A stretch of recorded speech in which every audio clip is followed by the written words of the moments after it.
You left here not knowing a single word, a single word, only knowing English. And then we talk about what you used to do in Japan. Right. But right. I mean, tell us about that. Leaving here and not knowing how to say anything. What could have I think your mother was right to know. Why them are the devil in you? Something like that. So talk to us about that transition from the US. I think that's probably something that only a Jamaican would do, really, because I mean, Jamaican people, you know, kind of international over here. Right. I like the word international, not crazy. Right, international. Right. Jamaicans are everywhere. If you go to the Himalayas right now, you'll find a yard man. I heard the same thing about Trinis too. Well, they say yes. cockroach. Anyway, let me don't go there. Cockroaches. I heard that, but that's okay. Cockroach, Jamaican and Trinidad. That's right. That's right. In fact, one of the first people from the Caribbean I met in Japan was a Trini. In Tokyo. And he had been there 15 years before. Wow, but what inspired you, yeah. What led me to Japan? That was 2001. Yeah, a decade ago. 2001. It was a new millennium, and I wanted a complete new experience. I wanted a rebirth, so to speak. I wanted to, I just want to go somewhere about Siyet. Okay. I wanted to speak a language. I was going to move to Australia. Okay. And the reason I didn't move to Australia was because they speak English in Australia. And I thought, hey, I'm chat English. That's just sounding too easy. That's just not going to be any different from my life for the last 35 years. I was 36 at the time. And so I was originally planning on moving to Taiwan. And besides, I have this yellow thing going. I have this yellow preference. So let's not forget that. That's still underlying. You know, that is not underlying at all. No, that is overlying. It's very there. Okay. Very overt. Okay. So and I thought, you know, my reasoning was, if I like rice, I should go to a rice field. If I like rice, what am I doing a potato patch and me like rice? Okay. I don't have any attachment to the potato patch. Okay. I like rice. Sounds logical. Should go to the rice field. Right. So I was planning on going to Taiwan. Some friends of mine who had taught English in Taiwan said, you know, Stefan, just show up at Taipei and open up the China Post and you'll find a job. And I was planning on doing that. Nice. You know, getting a youth hostel, a room at a youth hostel and just showing up. And so I was planning on going to Taiwan, and I was working on the information that I got from the book at the same time. Right. And I applied for a job. Somebody from one place named Wakayama in Japan, one country, like deep in the country, like them have no light, nothing. Right. Pia River.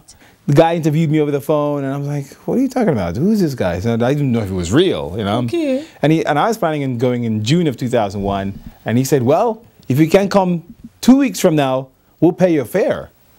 And I said, well, I have nothing to lose, so there you went. But tell us, how was it like for you being a black man in a yellow country? Well, I landed in the countryside, as I said. Deep, rural, farm rice. I like rice, and boy, I got what I wanted. There's rice and they call them mekans, tangerines. Okay. And I wreaked havoc. People crashed their cars upon seeing me. People fell off their bicycles.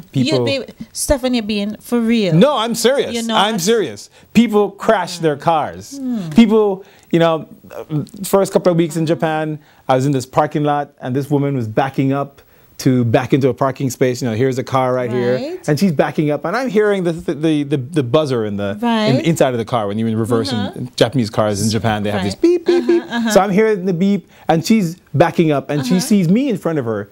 And she's like, and she's still backing up, and I don't speak any Japanese, but I know she's backing into this.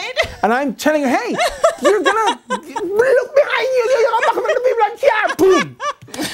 Wow. Most of the people in car. Right. And that would happen, you know, at least once a week. You know, kids would fall off their bicycles like, boom. Wow. You know, lick up in each other. And, but it was very positive. People invited me to dinner and invited me to lunch and invited me for tea. And woman, give me them daughter. Here, marry my daughter and have 3 picnic and we'll have 3 grand. So why did they do that? Because you were so unique? Is it that a lot of them had not seen a black person? They've never.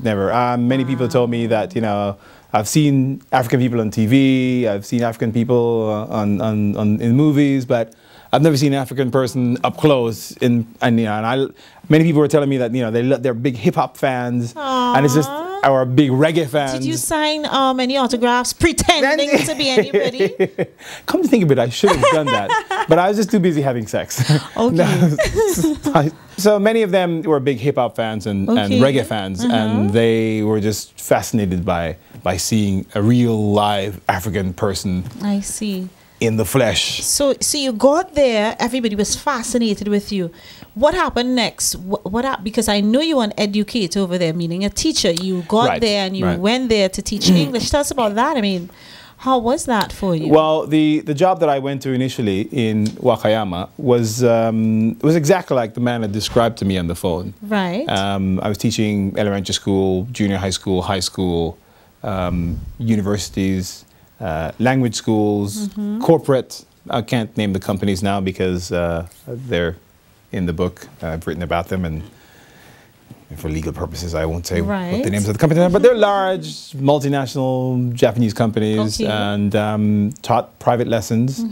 And eventually moved, after a year, I moved from the countryside to a big city, Kobe. Okay. Because there are more opportunities to do more teach things. more English. Yes. It better be to teach more English, teach right? More, yes. So talking about to teach more English, how does an English teacher move from teaching, as you just said, elementary school and all that, to writing a memoir of such taste and such flavor? How does that happen? Because as you said, we're still dealing with the yellow. We're still dealing with, as you said, it's not underlying, it's still there. How does one move from that to writing something like that? Well, the memoir,